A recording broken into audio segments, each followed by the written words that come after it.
Before starting the lesson today, I would like you to arrange 9 pieces of a picture to form the complete picture and answer the questions. Question 1. What is it? Question 2. What is it used for? 30 seconds for you to do the task.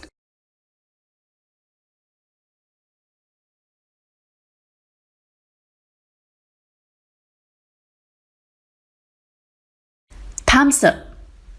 Do you have the answers?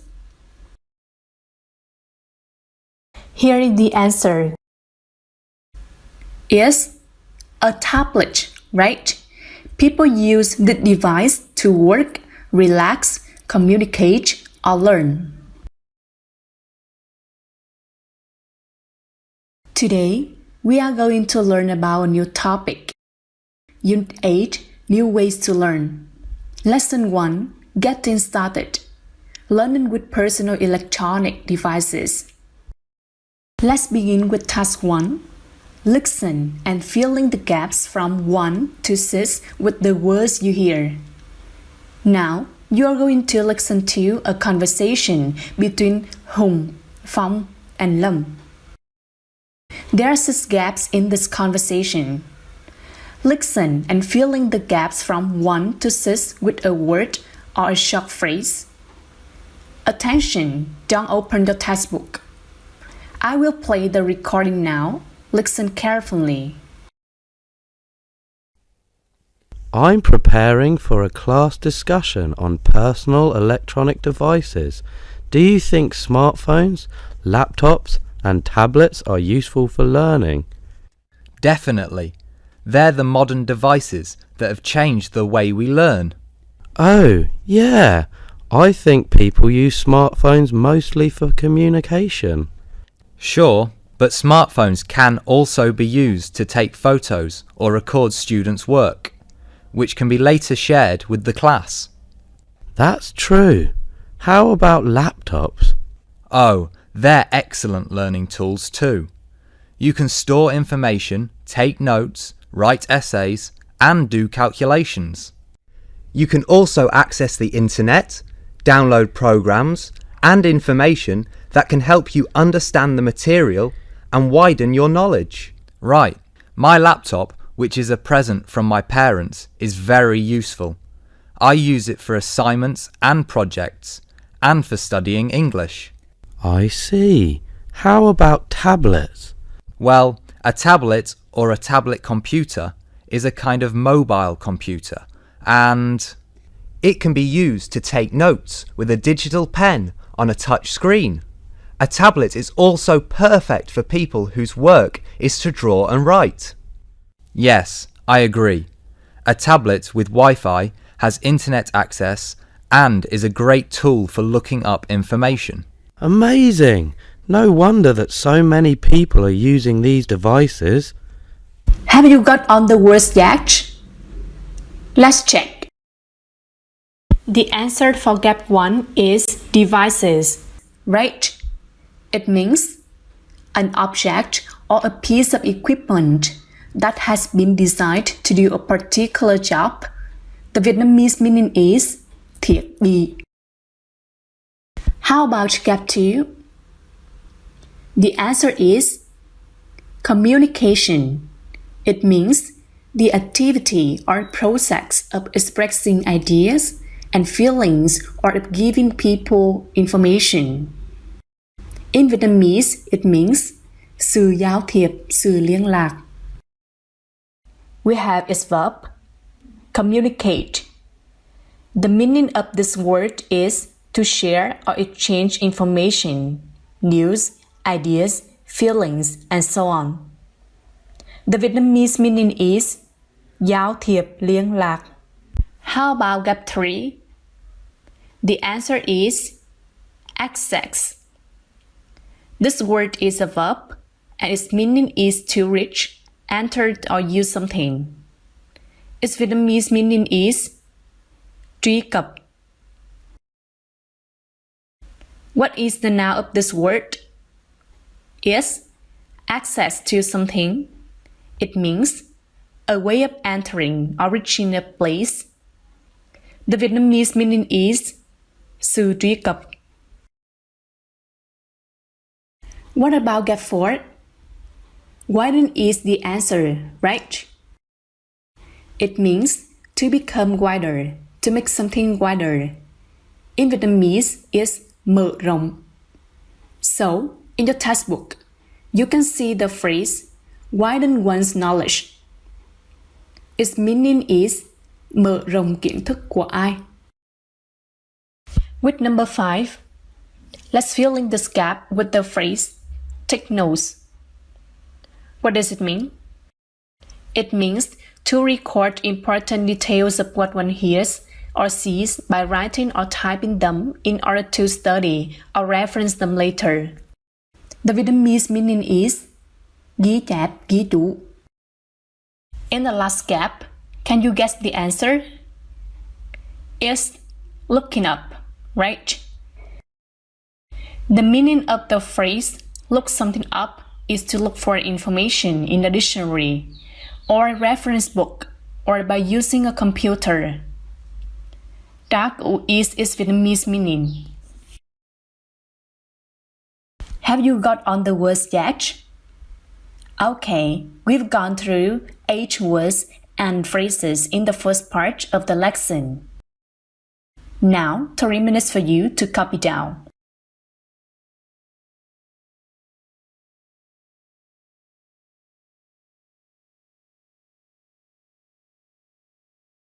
Finish? Well done. Now, open your textbook. Page 26. Read the conversation again and decide if the statements are true, false, or not given. Do you know how to do this task? Let me give you some tips first. The most important thing to remember is what the words true, false, and not given actually mean. If the text agrees with or confirms the information in the statement, the answer is true.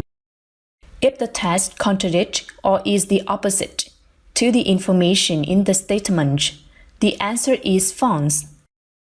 If there is no information or it's impossible to know, the answer is not given.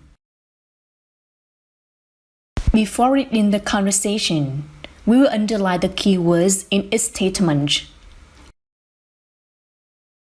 Look at the first statement. What should be focused on? Smartphones, laptops, and tablets have changed the way we think, are important phrases. In the second sentence, the keywords are phone, smartphones, record, phone calls, and later share with the class. Easy work, isn't it? Now, your turn. Which words or phrases we have to pay attention to in the third sentence? We will underline phone, desktops, the way, and use laptops.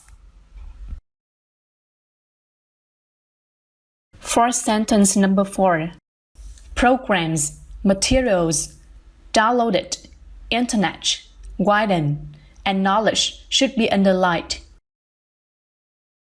How about sentence number 5? We should underline lấm, tablet, take notes, normal pen, and touchscreen. The last one, it's important to focus on phone, tablet, Wi-Fi, great tune, looking up, and information. We have just underlined the important words and phrases in each sentence. Now, I want you to scan the conversation again in 3 minutes and decide if the statements are true, false, or not given. Remember to follow the tips I have told you. 3 minutes for you to do this task.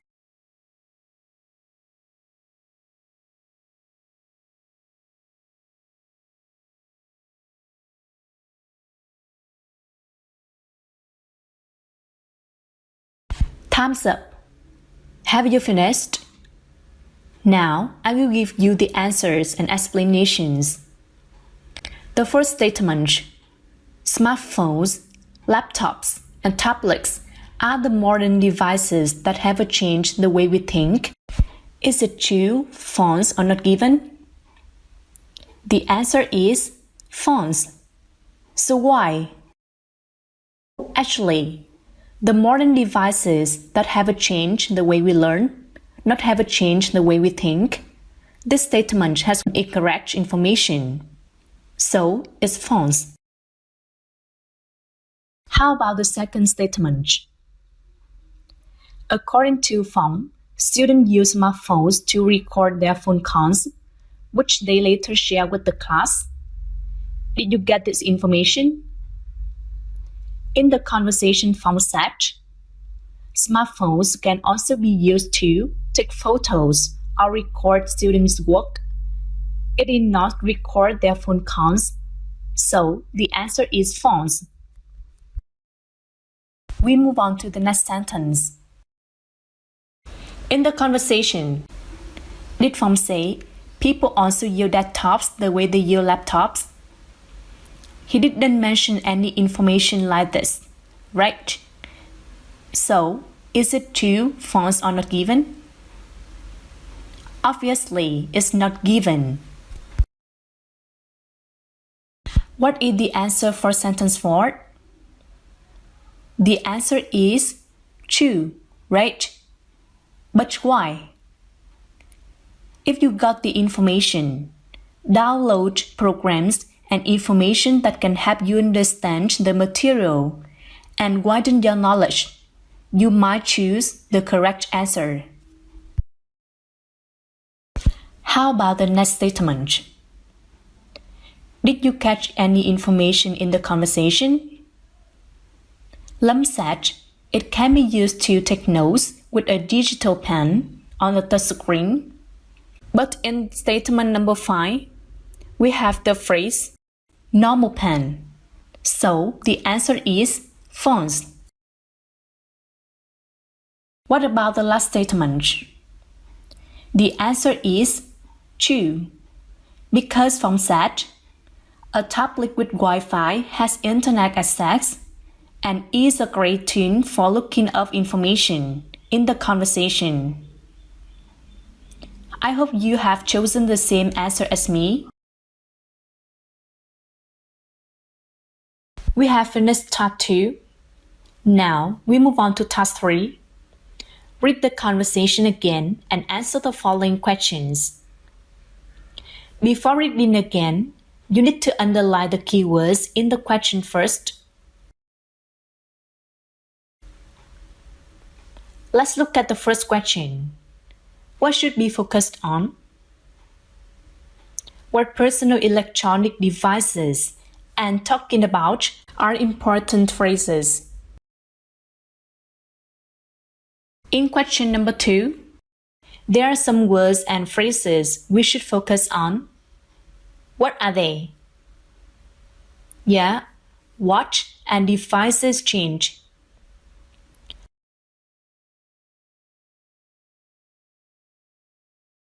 How about question number 3?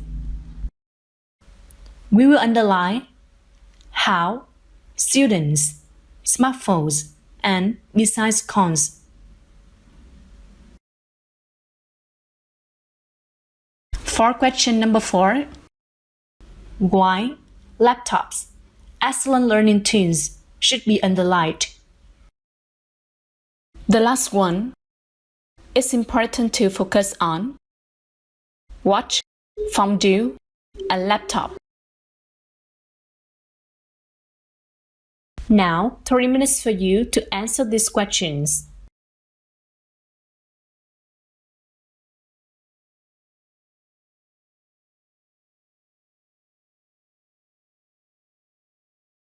Time's up.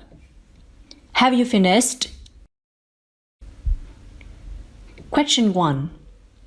What personal electronic devices are the speakers talking about? The answer is, they are talking about smartphones, laptops, and tablet computers.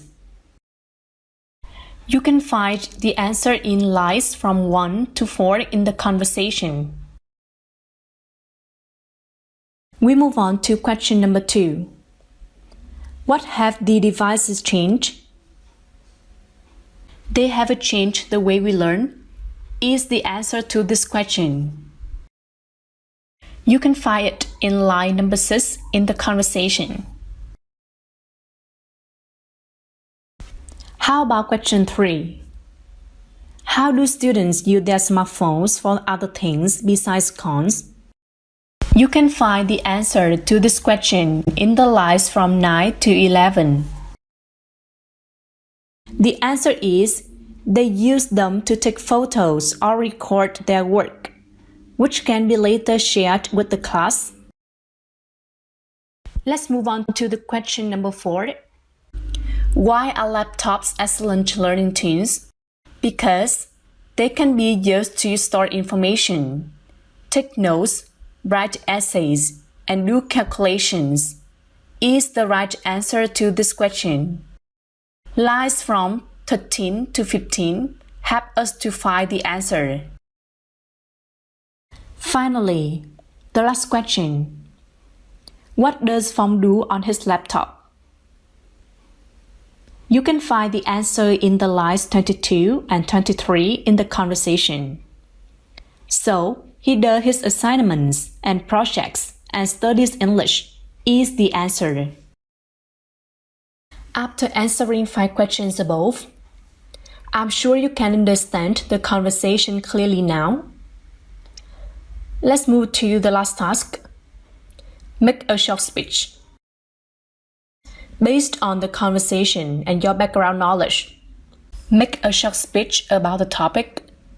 The advantages of using smartphones in learning. First, I will give some cues for your speaking. How you can take advantage of using smartphones in your learning. We can use them to take photos, record, store information, take notes, write essays, do calculations. Now, I will provide a sample. I strongly support the use of smartphones in learning. First of all, they can be used for study purpose. Students can access the internet to download data and store information, which can help them save time and a large amount of money for print books. Furthermore, students can study anytime, anywhere, as long as their devices are connected to the internet. Last but not least, smartphones can help students communicate with each other, or relax by listening to music and playing games when they are tired of studying. Now, 5 minutes for you to do the task.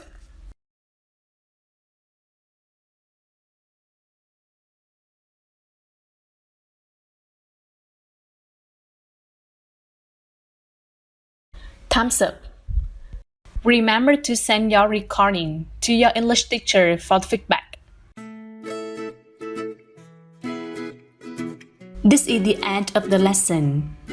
So, what we have learned today? We have got to know the topic, new ways to learn, and the vocabulary related to electronic devices as learning tools. Remember to learn the vocabulary. Do exercise 3 in student's book and prepare for the next lesson. Thanks for your attention. See you next time.